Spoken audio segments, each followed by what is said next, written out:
Now listen, some folks get dealt a bad hand, and Elias Ward was holding the worst one in all of Nebraska.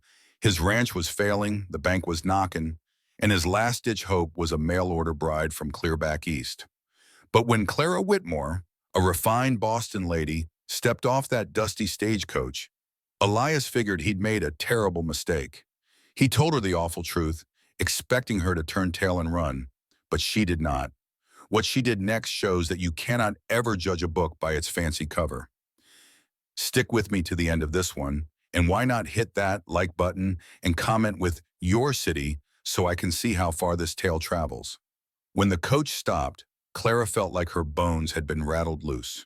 Through the window, Broken Creek looked just like its name, a few tired buildings squinting under a mean August sun. Beyond the town, the land stretched out, flat and empty forever. The driver told her, "End of the line, ma'am." Claire took a deep breath. She had chosen Elias Ward because his letters felt honest. He wrote about hard work, not easy riches. She knew what that meant. A man with a thriving ranch would not need to send to Boston for a wife. No, Elias did not just need a partner. He needed a miracle. And Clara Whitmore, well, she was real good at dealing with disasters. She spotted him right away. Elias stood apart from the others, a tall, lean fella looking like he had the weight of the world on his shoulders. When his eyes met hers, you could see his heart sink right down to his dusty boots. He must have been thinking he had ordered a delicate songbird when what he really needed was a tough old plow horse.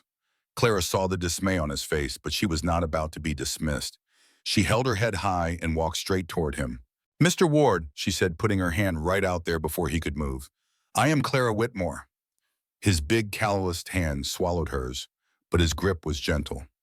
"Miss Whitmore," he said, his voice deeper than she had expected. "Welcome to Broken Creek." He could hardly look her in the eye. He just wanted to get her trunks loaded up before the whole town started talking even more than they already were. As he hefted her trunks onto a beat-up wagon, every eye in town was on them. "Do not mind them," Elias said quietly, helping her onto the seat. She settled her heavy skirts and gave a small smile. "Oh, I imagine we will be the talk of the town for a good long while," she replied. For the first time, a flicker of humor crossed his tired face. He climbed up beside her and clicked the reins. They rode out of town without a word. The land was cracked and thirsty, with no cattle in sight. Finally, Elias could not hold it in any longer. "Miss Whitmore," he began, his voice rough. "Things are not what I led you to believe. The truth is I am broke. The bank is about to foreclose. I lost half my herd last winter. I had no right to bring you all the way out here." He told her he would pay her way back east, even if he had to sell one of his horses to do it. His voice was thick with shame. Clara sat there calm as a Sunday morning and just listened. When he was done, she did not cry or complain. She just turned to him and asked, "Mr. Ward, how much exactly do you owe the bank?" He looked stunned. "That is not a lady's concern." "Nevertheless," she said, "I am asking." He finally choked out the words, $2,300. "And your assets?" she pressed on.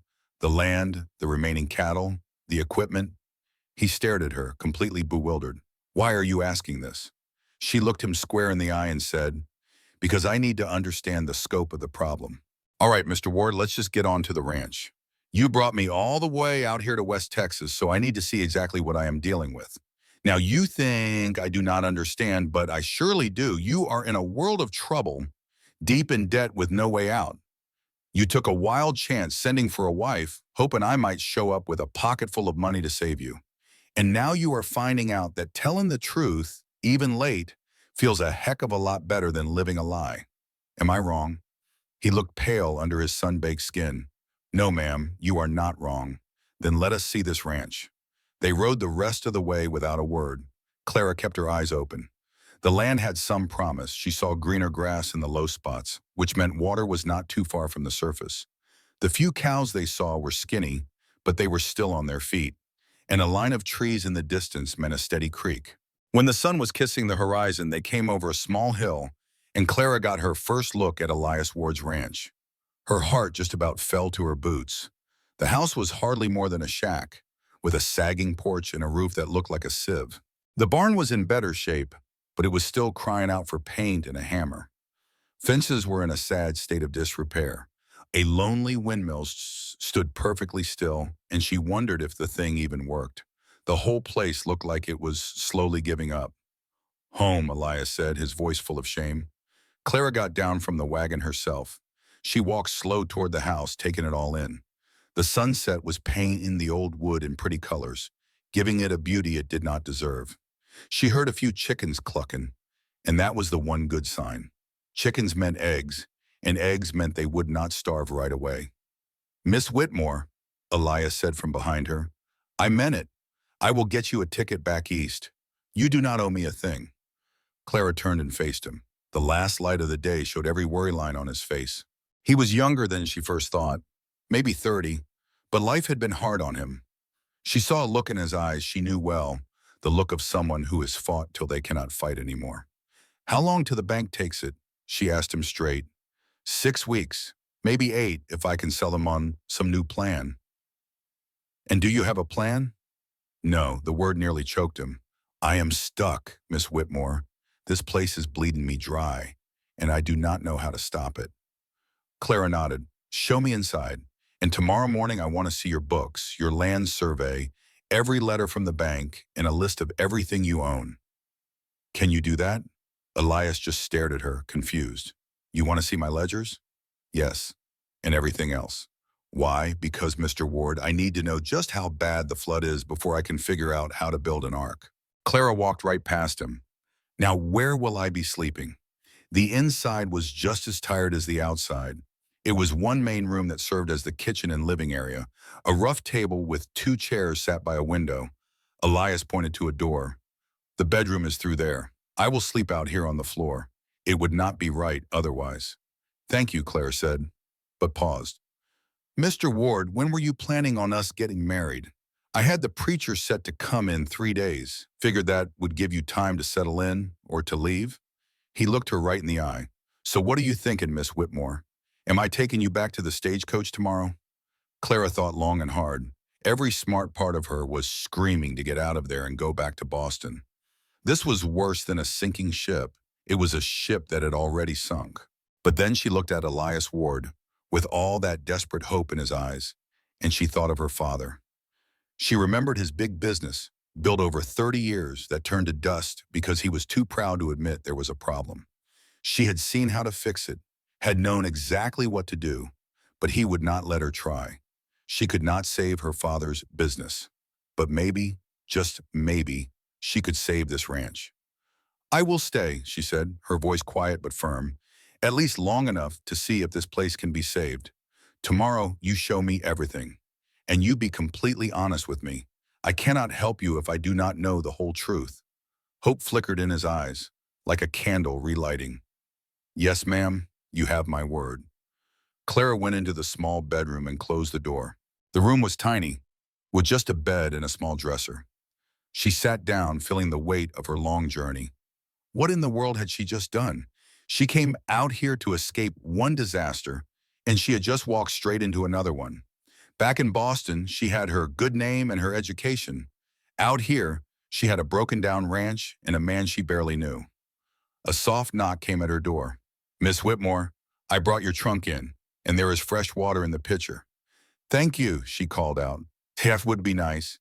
She heard him moving around, the normal sounds of a home that felt completely strange. She was in the middle of nowhere, about to marry a man she had known for less than 12 hours, a man on the edge of losing everything.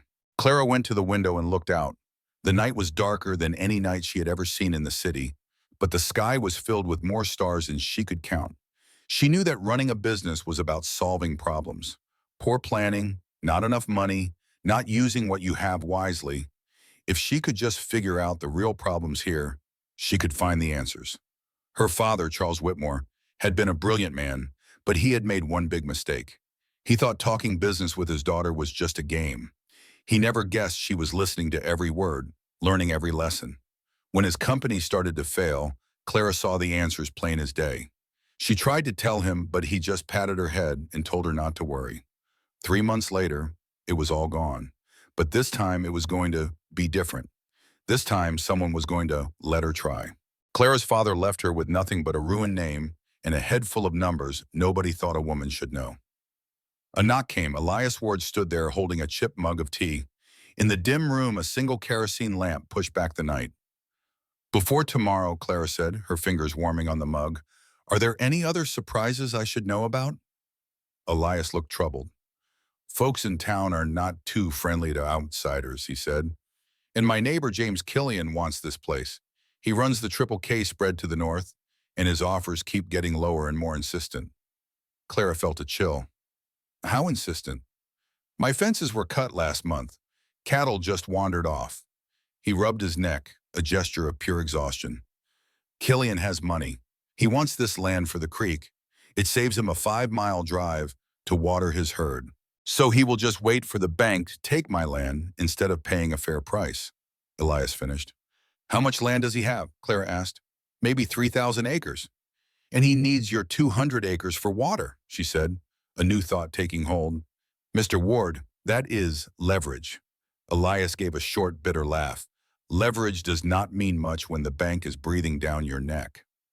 Maybe, Clara said, meeting his gaze. Or maybe we can use it. I am not ready to give up. Why? The word burst out of him. You do not owe me a thing. Why stay and fight for a lost cause? Clara paused. Because my father's business failed. He was too proud to listen to me, and he died thinking I was just a silly girl. I could not help him, but maybe I can help you, and maybe prove that what I know is worth something after all. Elias's eyes showed a flicker of understanding. So you are running from something too. We are both running, Mr. Ward, Clara replied, suddenly bone-tired. Let us get some rest. Tomorrow is a new day. As he turned to leave, he stopped. Miss Whitmore, thank you for being willing to treat me. Clara just nodded, then closed her bedroom door. She lay on the narrow bed, every muscle aching. Outside, a coyote howled. For the first time, the former Boston socialite was truly on her own, with nothing but a desperate man and a failing ranch to her name. But as she fell asleep, her mind was already at work, turning numbers and finding patterns. The sun exploded over the horizon, waking Clara with its harsh light. The whole world felt raw and new. She remembered where she was, a tiny house in the middle of nowhere, tied to a stranger's fate. She dressed in a simple cotton dress that felt out of place and braided her hair. The woman in the mirror looked the same, but her world had changed completely. Yesterday she was a failure. Today she was a fighter. When she walked out, Elias was at the stove, frying up salty pork. He looked surprised to see her up so early. Morning, Miss Whitmore, he said, his movements awkward in the small kitchen. They ate a silent breakfast of burnt eggs and dry bread. Clara cleaned her plate. Today, food was just fuel. When they finished, she got straight to the point. The ledgers, you said you would show me everything. Elias nodded and returned with a stack of leather-bound books. He placed them on the table like a man presenting his own death warrant. 5 years of work, he said, his voice flat. Every dollar, every debt, every mistake. It is all in there. Clara pulled the top book toward her. The neat columns of numbers told a story of painful honesty and slow defeat. As she began to read, her finger tracing each entry, she could feel Elias watching her. He expected her to see the ruin, to see the end of his dream written in black ink. But Clara was not looking for an ending. She was looking for a beginning. She was searching for one mistake, one oversight, one single number that she could use as a weapon. In the quiet room with the weight of 5 years of failure between them, Clara Whitmore went to work, determined to find a way to save them both. Well now, that Nebraska morning chill was just starting to burn off when Elias and Clara sat down for breakfast. The food was not much to talk about. The eggs had seen too much of the pan and the meat was salty enough to make a man thirsty. But Clara, she ate every last bite without a word. She knew she'd need the strength. After they finished, she got right to it. You were going to show me the books, she said. Elias looked like a man headed to the gallows. He got up and came back with a heavy stack of ledgers. He set them on the table real gentle. Here it is, he said, his voice low. 5 years of trying and failing. It's all in there. Clara pulled the first book close and started reading, her finger moving down the neat columns of numbers. Elias just sat there watching the story of his own downfall unfold all over again. You bought this place in 1867, Clara said, her eyes still on the page. 20 acres. You paid $1,000 down and owed $2,000 more. Elias just nodded. You started with 40 head of cattle, she went on. That first year was tough. You spent more than you made. It was harder than I figured, Elias admitted. The second year was a little better, Clara noted. You cleared $50 after paying the bank.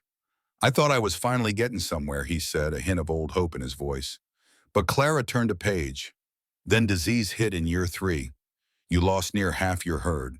Had to borrow another $500 just to stay afloat. The bank said it was a good bet, Elias mumbled. The bank was wrong. Bank was... Clara finally looked up from those sad books. Or maybe, she said, the bank just did not care. They had your land as security. They were going to get paid one way or another. She went back to reading. The next 2 years were the same old story. A little bit of progress, then something would go wrong and wipe it all out. A storm, a dry spell, a broken wagon. It just bled you dry. Elias slumped in his chair. You do not have to read it all. I lived it. I am not looking for mistakes, Mr. Ward. I am looking for a pattern. She closed the books. Now tell me about that creek on the east side of your property. That is the water Killian wants, is it not? For his own cattle. Well, let us go see it, Clara said, standing up. I need to see everything. Elias looked surprised, but a little bit of life came back into his face. I will saddle the horses. I do not ride, Clara stated plainly. Boston ladies do not have much call for riding horses. Elias almost cracked a smile. Well, Miss Whitmore, you are a long way from Boston. We can take the wagon. 20 minutes later, they were bumping along in an old buckboard under the hot sun. 200 acres sounds like a whole lot of land back east, Elias explained. Out here, it is barely enough to get by. He pointed out the different pastures as they drove. Then, over a small hill, Clara saw it. The creek was a green ribbon of life cutting through the dry, brown land. It was the prettiest thing she had seen out here. How much water is in it, she asked. It is about 10 feet wide and a couple feet deep, Elias said, and it never runs dry. That is when Clara understood. That creek was not just part of the ranch. That creek was everything. It was the real prize. Where are the cattle, she asked. Elias pointed them out. They were skinny things scattered across the pasture. They would not fetch a high price. Her mind was already turning, calculating a new path forward. Head. If I have to buy feed, closer to 25 or 30. Clara did the math in her head. 30 cattle at $45 each brings in $1,350. After kish, that leaves maybe $900 profit. With a mortgage of $360, there is not much left. One bad year, and you are wiped out. This cannot work, she said plainly. The numbers are just too thin. Elias's voice was heavy. I know. I have been fooling myself, thinking hard work was enough. Hard work is a start, Clara said gently.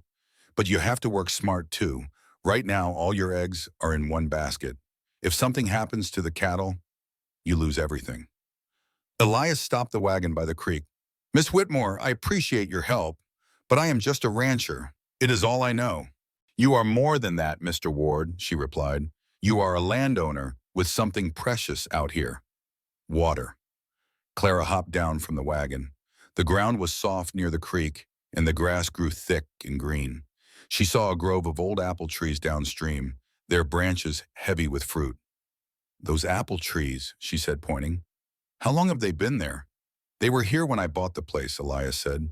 They make apples every year, but I do not do anything with them. They just fall and rot on the ground. Clara walked toward the trees, her mind turning. She counted 12 healthy trees, a small fortune going to waste. How many apples do they produce? She asked. Bushels and bushels, way more than a man could ever eat. And you just let it rot, she stated, turning to face him. Elias almost took a step back from the fire in her eyes. Well, what else am I supposed to do with it? Mr. Ward, have you ever heard of dried apples? She asked. Sure, he said. My mother used to make them. They sell for a good price in the cities, she explained. They are light, they last forever, and folks love them. Those 12 trees could make you hundreds of pounds of dried apples a year. At 20 cents a pound, that is a whole new income. Elias just stared at her, speechless. I am serious, she said. You have a resource right here that is going to waste. All you need are some drying racks. My mother taught me how to do it when I was just a girl. Even if you are right, Elias said, a little hope creeping into his voice. That is just a few $100s. I owe thousands. That is why this is just one piece of the puzzle, Clara said. The apples are a start.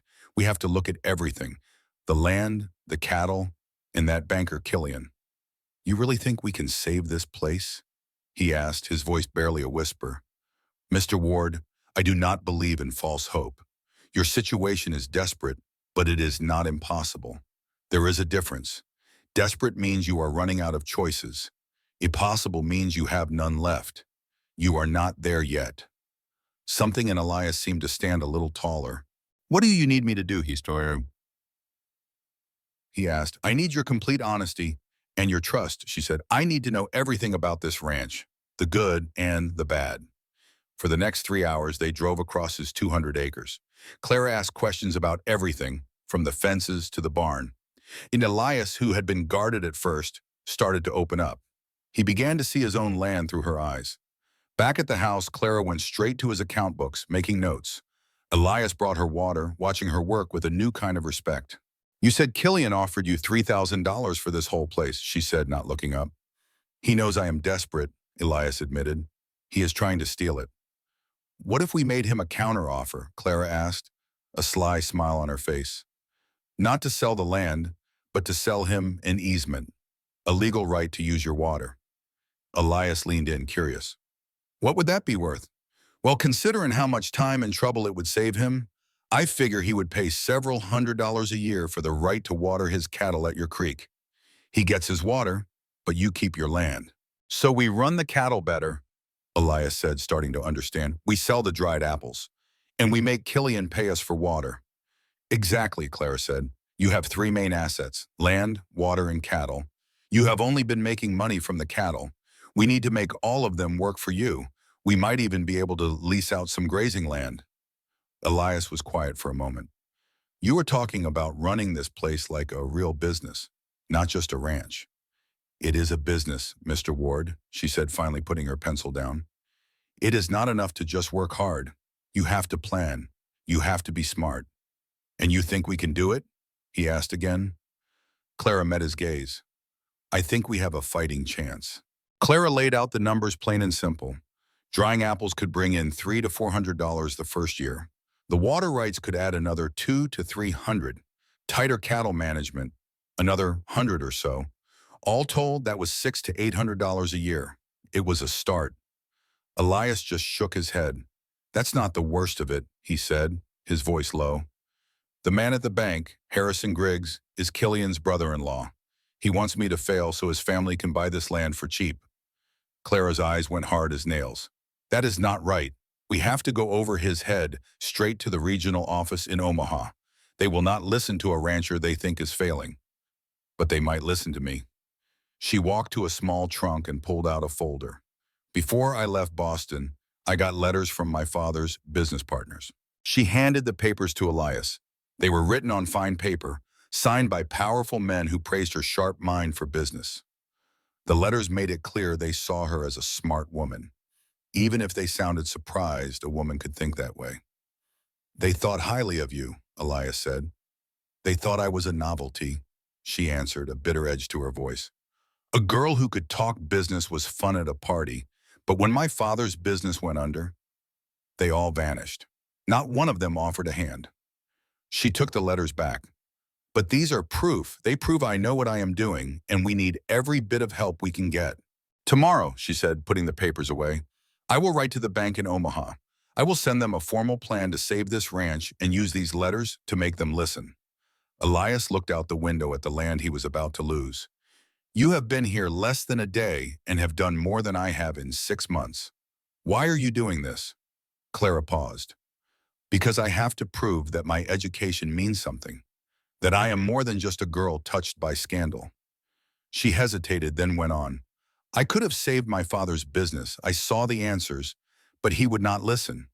He thought I was just a girl playing games. If I can fix this, then maybe he was not wrong to teach me. The truth of her words settled in the quiet room. Elias turned and truly looked at her for the first time, seeing the fight in her eyes. You are not useless, Miss Whitmore. he said softly. Thank you for being honest. Thank you for staying. Clara just nodded. Do not thank me yet. Plans are easy. Doing the work is hard. They spent the afternoon working, with Clara making notes and Elias giving her the facts. By sundown, a real plan was on paper. Over a dinner of beans and bread, she laid it out. We have about 6 weeks. First, we start drying apples tomorrow. That fruit will not wait. Second, we talk to Killian about the water rights, but we do not act desperate. Third, I write to the bank in Omaha. And fourth, you need to look at your herd. Sell off any cattle not earning their keep. That is a lot to do, Elias said. It has to be, Clara replied. We need to build simple drying racks from wood and cloth. I have scrap lumber in the barn, he said. Good, you build, I will pick. We have to move fast. We can hire help from town later. With what money, he asked. With the money from the first batch of dried apples, she said plainly. Sometimes you have to spend a little to make a lot. Elias almost smiled. You make it all sound so simple. It is not simple, she said, but it is logical. Then Clara changed the subject. We need to talk about the wedding. It is set for 2 days from now. The smile left Elias's face. I think we should wait, she said gently. Right now, we are business partners. Marriage is something else entirely. Let us save this ranch first. Then we can talk about getting married because we want to, not because we have to. Elias was silent for a long time. You are right, he finally said. It makes sense to wait. He stood up and started clearing the table, his movements stiff. I need to check on the animals. He left without another word. Clara sat alone, looking at her plans. She knew she had said the logical thing, but seeing the hurt in his eyes made her wonder if she had made a big mistake. The dark night fell over the prairie, and for the first time, Clara felt a deep loneliness. She had run from one failure only to find a new challenge, one that was about more than just numbers. This was about people, and trust, and feelings she did not understand. Tomorrow they would start saving the ranch, but tonight Clara felt like she had just broken something important between them. The next morning, Elias was polite but distant. He worked beside her in silence. She had wounded his pride, and she knew it was a wound that could be just as damaging as any debt. Model. The next morning, Clara was up with the sun, but Elias was already outside, hammering away. He was building something. She walked down to the creek, to a grove of apple trees she had noticed. The air was cool by the water. She remembered what her mother taught her about picking fruit. She reached up, picked a wild Nebraska apple, and took a bite. It was tart, but sweet underneath. It was good. Perfect for drying. 2 hours later, her baskets were full. Elias walked up, carrying the first wooden drying rack he had built. It was simple, but it was solid. Will this work for what you need, he asked. It is perfect, Clara said, a real smile on her face. How many more can you make? I have got lumber for about a dozen, he replied. Clara wiped her hands on her skirt. We will need to slice these apples thin, about 1/4 inch. They will dry quicker that way. But we need a clean place to work. The barn is full, Elias said. But there is the old smokehouse out back. We have not used it in years, but it is sturdy. Show me, Clara said. The smokehouse was small and dusty, but it would do just fine. This will work, she said, already seeing the start of their new business. Their plan was simple. Clean today, dry apples tomorrow. That afternoon was nothing but hard work under the hot sun. Clara scrubbed the smokehouse till her hands were tender, while Elias built more racks. The sweat and strain left no room for talk. By sundown, they had a proper workspace and 6 new drying racks lined up. Elias finally broke the quiet. You know, we make a pretty good team, he said, standing beside her. He went on to say she was right about waiting on the wedding. He admitted he had not been fully honest about the situation before she arrived. He wanted to do this right. A wave of relief washed right over Clara. Thank you for that, she said. Elias was quick to add, now that does not mean I am happy about it. He looked her straight in the eye, saying he needed to know she was choosing to be there, not just running away from something else. That honesty stuck with her. That night, she fell asleep hearing his voice saying they made a good team. The next week flew by in a blur of sunup to sundown work. They picked and sliced apples, falling into a rhythm that was hard but satisfying. Trouble rode in on a fine horse on the fifth day of apple drying. Clara was elbow deep in her work when she heard the hooves. She stepped out to see Elias talking to a man who looked like he owned the whole world. This fellow was James Killian, and his Triple K ranch was just north of them. Killian tipped his expensive hat, but his eyes were sharp and judging. He looked Clara up and down, from her simple work dress to her freckled nose. "Well now," he said, his smile as cold as a winter creek. "I heard Ward sent for a bride, but I didn't reckon on a lady from Boston." "Welcome to Nebraska, Mr. Killian," Clara said, keeping her voice steady. This was the man trying to squeeze Elias off his land. "What brings you by?" "Just being neighborly," he lied, his eyes taking in all their hard work. "Looks like you're starting a little apple business. But I'll tell you what I told Ward. My offer of $3,000 still stands. It would pay your debts and give you a fresh start. This little patch of dirt is just too small to survive on." Before Elias could even sigh, Clara spoke up. "The property is not for sale," she said, "but we might be open to another kind of deal." You could almost see the gears turning in Killian's head. His whole expression changed from pity to sharp interest. Elias moved to stand right beside Clara, a solid presence at her shoulder. "Miss Whitmore speaks for us on all business matters," he said. Killian's thin smile came back. "Well now, is that a fact? Very interesting. All right, Miss Whitmore.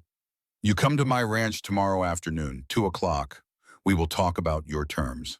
As he mounted his horse, Killian added, "Fair warning, ma'am, I drive a hard bargain." Clara did not miss a beat. "I would not expect anything less, Mr. Killian. And for the record, so do I." A flicker of respect showed in the man's eyes before he rode off. Once he was gone, Elias let out a long, slow breath. "That was a mighty bold move, Clara." She just nodded. Doing nothing was the bigger risk. This way, at least we are in the fight. The next afternoon, Clara dressed in the plainest clothes she could find, aiming for serious and capable. Elias insisted on coming with her. The Triple K ranch was a whole other world. The house was grand, the barns were freshly painted, and the fences were perfect. It screamed of money and success. Killian met them on the porch, pouring coffee from a fancy silver pot. It was a quiet show of power. "You have built an impressive place here," Clara said, keeping her voice even. Killian just smiled. "Now then," he said, "about this water proposal of yours." Killian raised an eyebrow. Clara laid it out plain and simple. "Your cattle get thirsty," she said, "and you drive them 5 miles south to the river for water. That's a 10-mile round trip. That costs you time, money, and wears out your animals. Our creek, on the other hand, runs all year, and it is less than a mile from your pasture. A smart businessman would see the value in that." Killian studied her, looking a little surprised. She was right, and he knew it. An easement would give him water access right away, without spending a fortune to buy the whole ranch. "You sure know a lot for someone who has not been here 2 weeks," he said. "I learned fast," Clara replied. "So what are your terms?" Killian asked, turning to Elias. But Elias just nodded toward Clara. "Miss Whitmore handles the business side of things," he said with quiet pride. Clara laid it out. "A 5-year contract for $300 a year. $275, Killian shot back. $200, and I will pay the first year in full, right now," he finally offered. Clara thought for a moment. $200 was less than she wanted, but having it all up front was a godsend.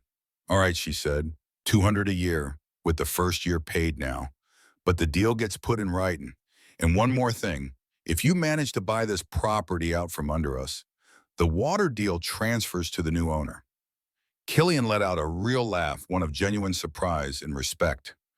"You do not miss a trick, do you, Miss Whitmore? You have a deal." He shook her hand, a firm and honest shake. On the ride back, Elias was speechless. "I cannot believe you did that," he finally said. "He could crush us." "Crushing us does not get him water," Clara explained. "You just have to find what the other person needs. My father taught me that.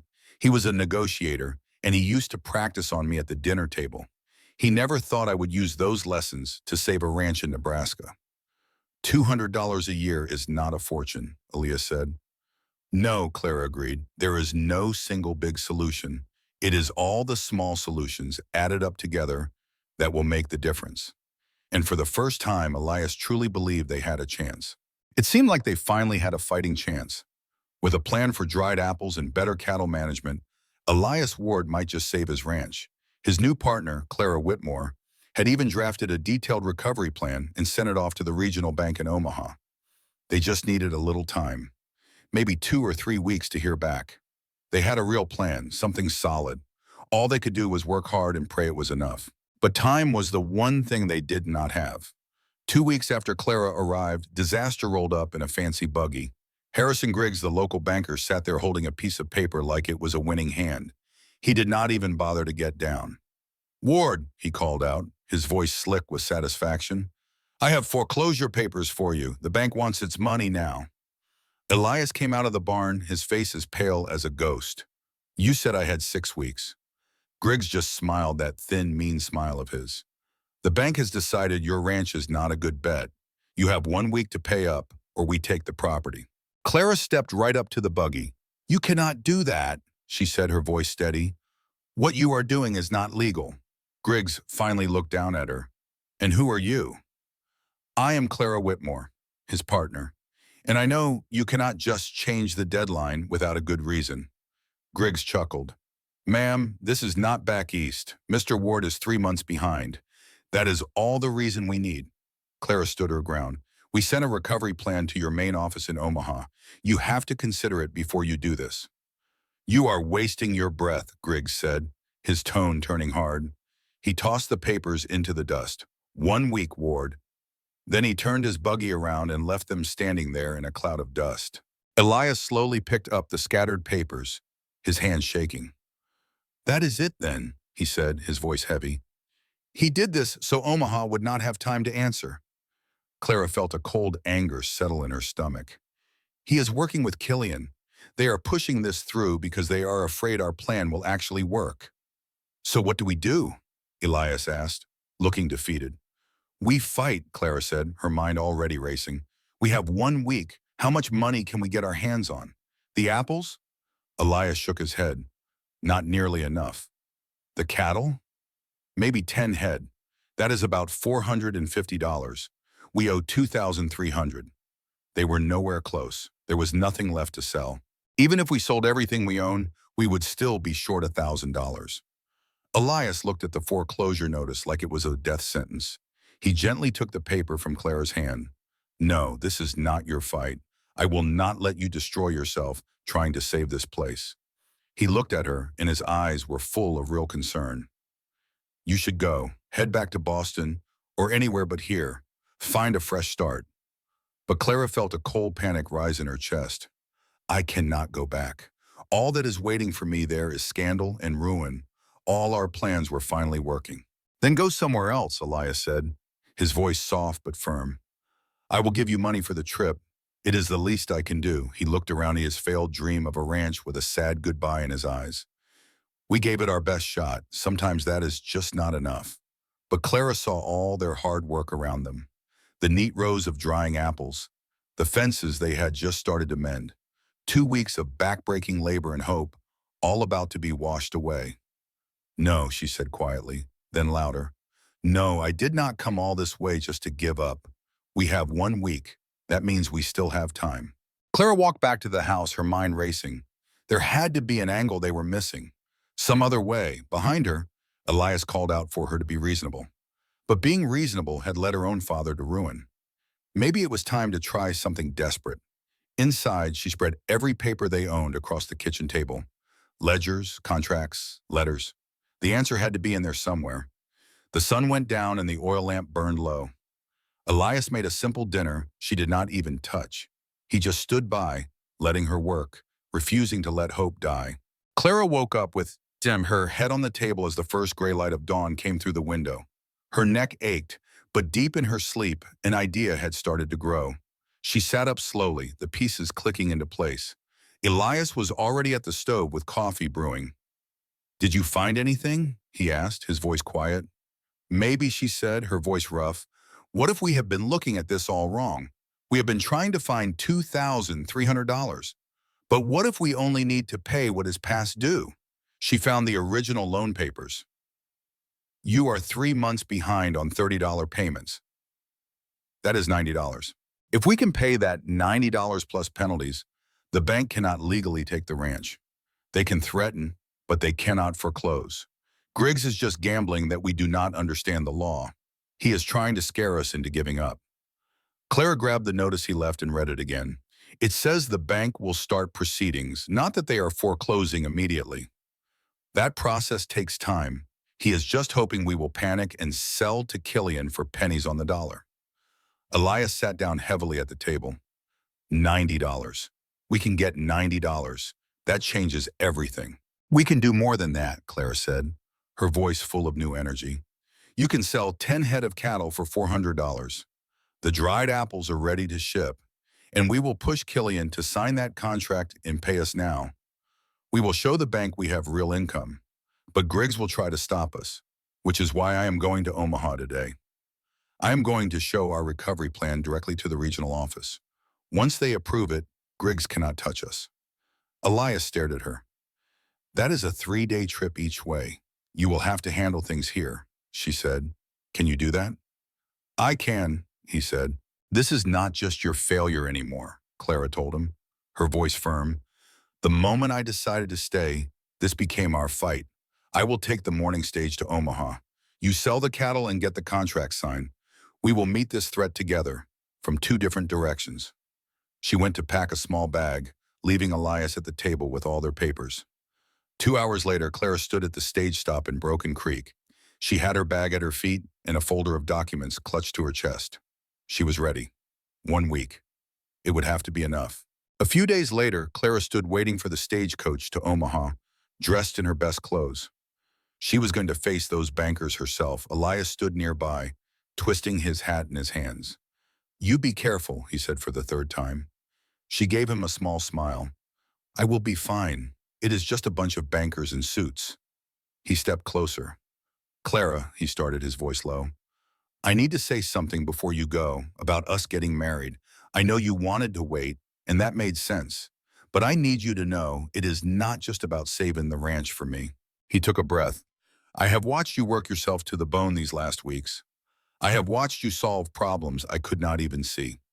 Somewhere along the way, this stopped being about needing help and started being about wanting you here. Not just because you are smart, but because you are you. The stagecoach was pulling up, kicking up dust. Clara was speechless. This whole thing was supposed to be about business, about proving herself, but Elias's words stirred something more inside her. I will come back, she said quietly, her eyes locked on his. First, we save this ranch. Then we will talk about everything else.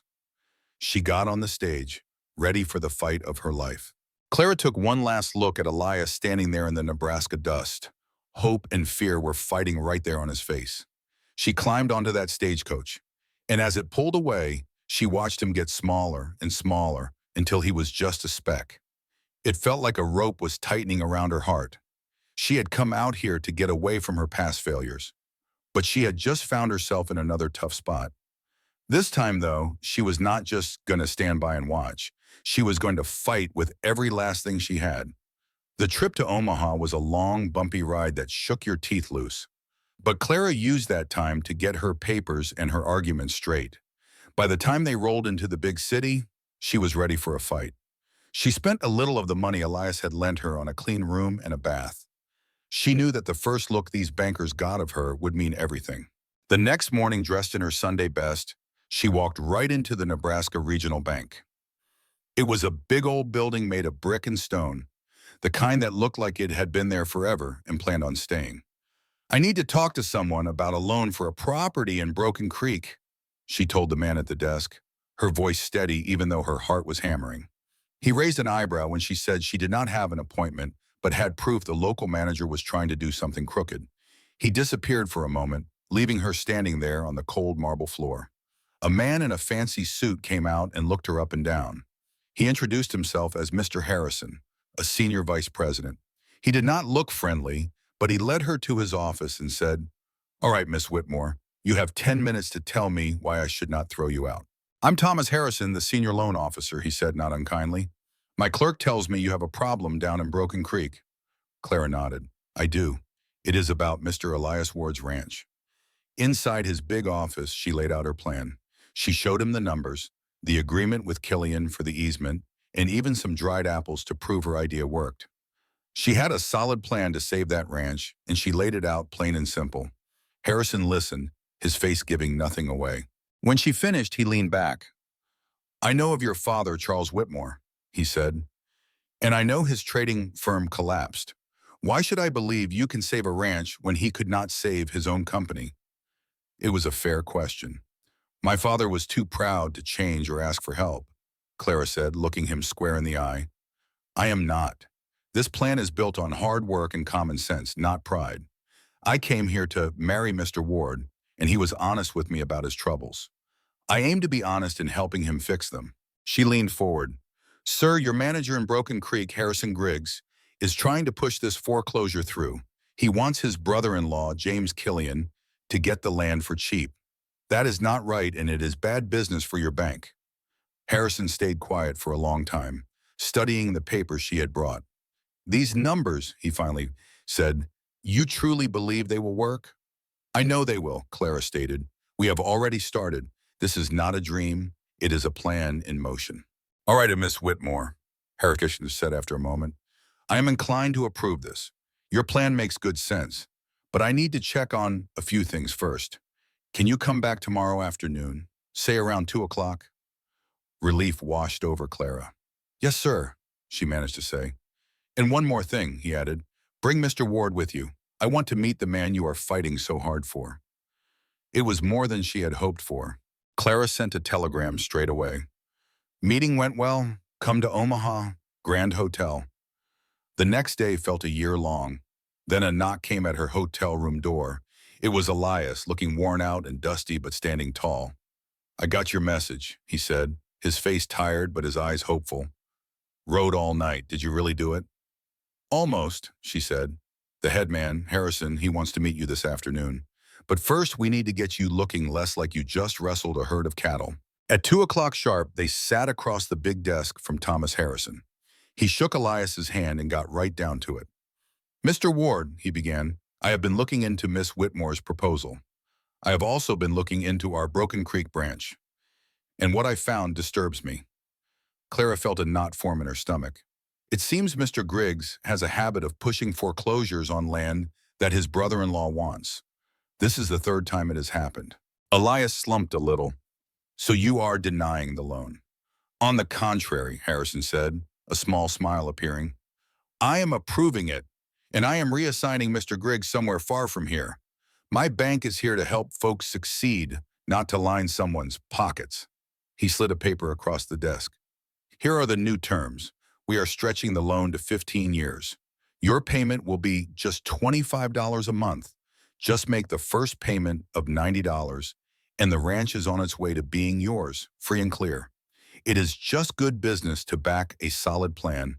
And Miss Whitmore, you have brought me one of the best I have ever seen." Clara laid out her case with a steady hand. She showed him that restructuring the loan made more sense than selling off the ranch in a shaky market. To her surprise, Mr. Harrison listened. He even smiled a little. "Sometimes," he said, "doing the right thing is also the smart thing for business." Just like that, it was done. After 2 weeks of hard work and worry, they had actually saved the ranch. But then Harrison said something that threw Clara for a loop. "Miss Whitmore, have you ever thought about staying in Omaha? A woman with your head for numbers could do real well here." It was the one thing she never thought she would hear. A real job offer, using her skills. She looked over at Elias, who had come to join her, and saw pride mixed with a little bit of fear in his eyes. He was worried he was about to lose her. "That is very kind of you, sir," Clara said slowly. "But I have things to finish in Broken Creek." They left the bank with the paperwork signed and the money to fix the immediate problems. Elias was quiet for a long time. "You saved it," he finally said, looking stunned. "You saved my ranch, and then you turned down a good job. Why would you do that?" Clara stopped walking and looked him right in the eye. "Because the work is not done," she said. "We have a whole ranch to turn around. That is going to take both of us." Elias shook his head. "That is not the real reason." "No," Clara admitted with a small smile. "It is not. Before I left, you asked me to think about if there was a reason to stay besides the ranch," she said softly. Well, I thought about it. The answer is yes. Somewhere between the Apple plans and the account books, this stopped being just about business. It became about building something with you. A wave of relief washed over Elias's face. So you will stay, even though you could have a better life here? The crisis is not over, she reminded him gently. We still have 15 years of payments to make. And yes, I want to build that future with you. She paused. But I think we should still wait a bit on getting married. I want to be sure we are choosing each other, not just being pushed together by trouble. I can wait a few months, Elias said, stepping closer.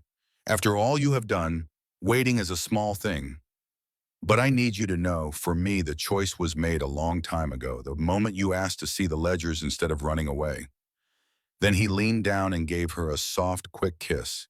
It was a promise of everything they had been through and everything that was to come. We should get back, she said, her voice a little shaky. We have $90 to pay to the bank and a ranch to run. Yes, ma'am, he said with a grin. Let's go home. They rode back to Broken Creek, sitting close together. When they finally saw the familiar, dusty street at dawn, the ranch looked different. It was not a disaster anymore. It was their future. They had a future to build, right here on this land. Elias helped her down from the wagon, his mind already on business. First thing, we take that $90 to the bank and get receipts. I want proof we are paid up, so men like Griggs cannot ever cause trouble again. Clara nodded. Then it is back to work. They had apples to dry and cattle to tend. This ranch would not run itself. A feeling of purpose settled deep in her chest. This was the start of something real. The beginning of a home. That afternoon they did just that. They rode to town, paid the bank, and even stopped to sign a contract with their neighbor, Killian. By nightfall, every single thing was in its right place, and they could finally breathe easy over a simple meal of beans and cornbread. As they ate, they planned for the months ahead. They needed to finish the apple harvest, store up winter feed for the cattle, and fix the barn before the first snow. Just the ordinary work of building a life. As they cleared the table, Elias spoke up. I never did thank you properly for everything you have done, for staying and fighting when it would have been easier to leave. We are partners, Claire said. That is what partners do. They fight for each other. Partners, Elias repeated, liking the sound of the word. I hope one day we can be more than just business partners. Clara's heart warmed. Let us see how we do with the ranch first. But as she said it, she knew she had already made her choice. Sometime during all the hard work and worry, she had chosen this man and this life. The rest was just a matter of timing. In saving the ranch, she found something she was not even looking for. She found a partnership, a place to belong, and maybe even the start of love. For the first time in a long while, Clara felt hope. That hope was worth more than any business plan. Now came the hard part, building something that would last. 6 months flew by. Winter came to the Nebraska prairie, but they were ready.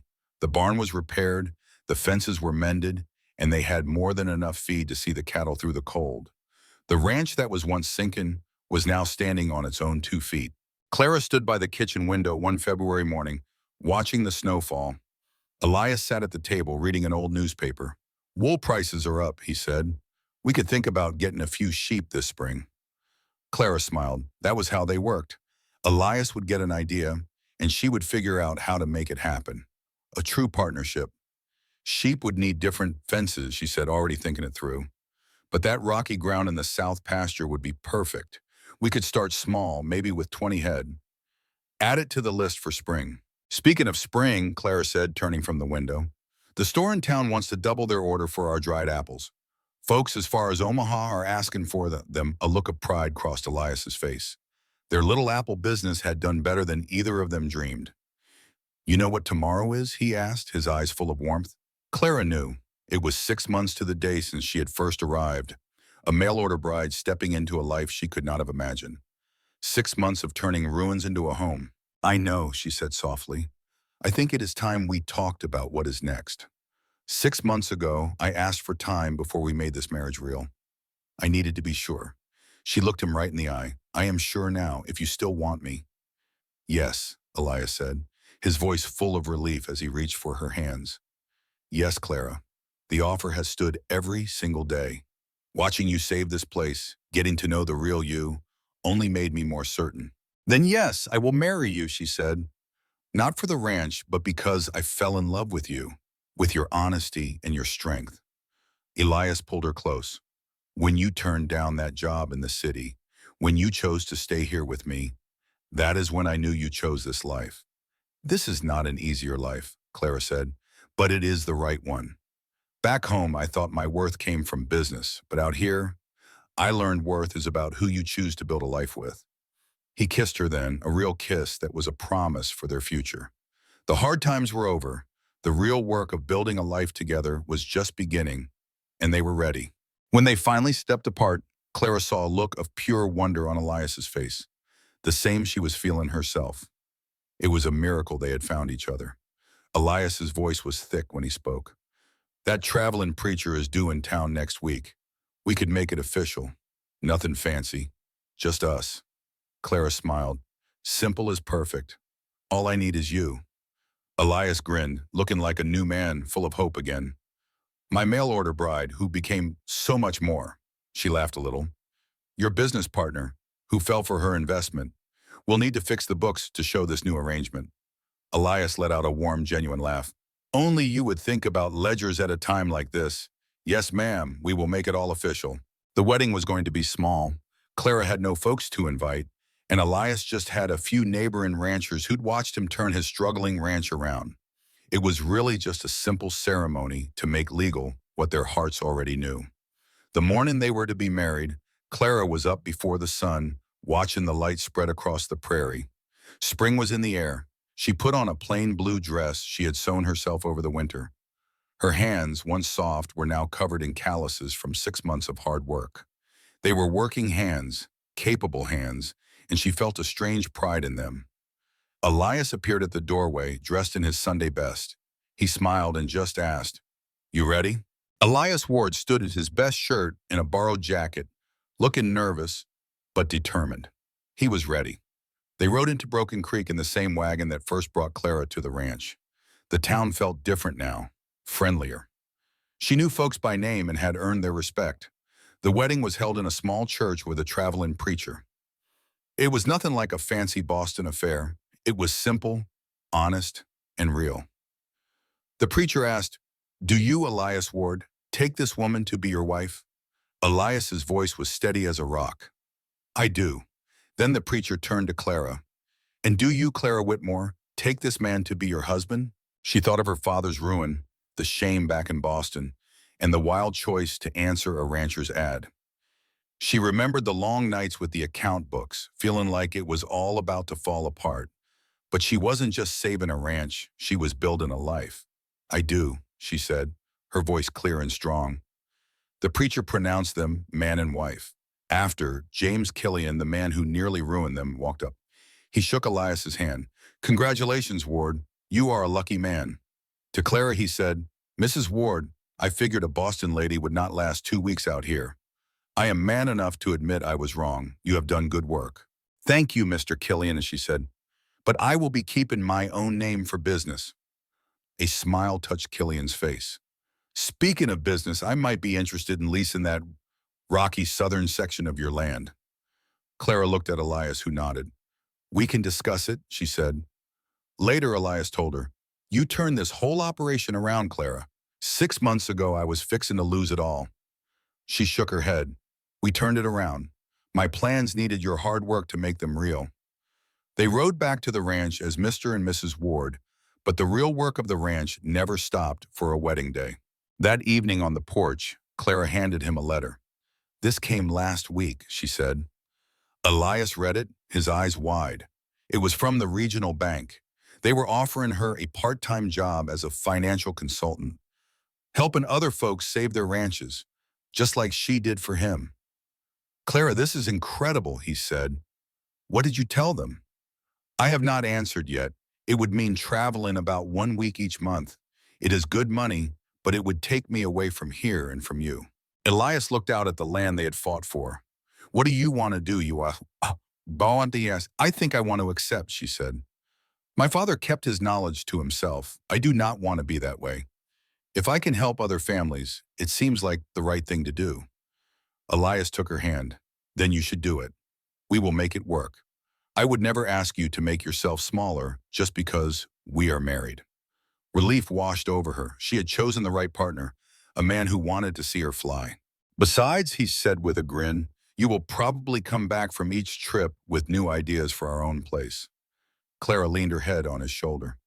I never imagined this life. I left Boston thinking I was running from failure. I was not running away. I was running towards something. What is that? He asked. Purpose, she said, and a partner who sees me as his equal. He smiled. I am glad you found it here with me, even though I came with a heap of debt and disaster. That was just the wrapping paper, she replied. Elias laughed. Well, next time I send for a mail order bride, I will make sure my finances are in order first. There better not be a next time, Mr. Ward, she said, playing along. There won't be. You are more than enough woman for me. He pulled her to her feet. They went inside and shared a bottle of wine, talking about their future. They talked of simple, practical dreams they could build together with hard work. Later that night, lying in the quiet dark, she listened to the sounds of the ranch. The sounds were no longer strange. They were the sounds of home. Elias asked if she was happy, and Claire thought on it a good long while. She surely missed parts of her old life in Boston, the fine conversation and the ease of city living. Some days the work out here was just plain hard and the quiet felt heavy. But then there were days like this one when she could see what her hard work had made, when she stood next to a man who valued her mind as much as her heart. Yes, she finally said, it is not a perfect happiness, but it is real in a way it never was back east. This life is tough, but it is mine. I built it, and that matters more than all the comfort in the world. Elias's voice was low and sleepy. Good, because you are stuck with me now, Mrs. Ward. She smiled. I knew that on my first day here, she whispered, and I am still here. As Elias slept, Clara's mind was already planning for the spring. The crisis was long gone, but the job of building a life was just getting started. The months that followed found a good, steady rhythm. Clara took that consulting job, traveling 1 week out of every month to help other folks. She helped a young couple fix their farm debt and showed a widow how to do more with her cattle operation. Word got around about the lady from the east who knew her numbers. But coming home was always the best part. She would find Elias had kept everything running smooth as silk.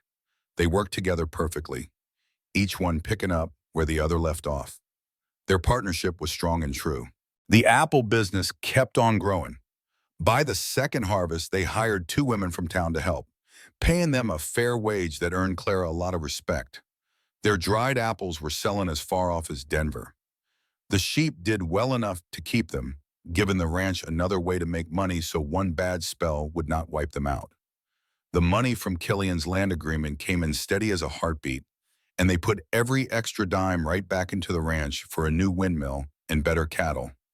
18 months after their wedding, Clara sat at a big kitchen table in a proper new room, not just a corner of a cabin.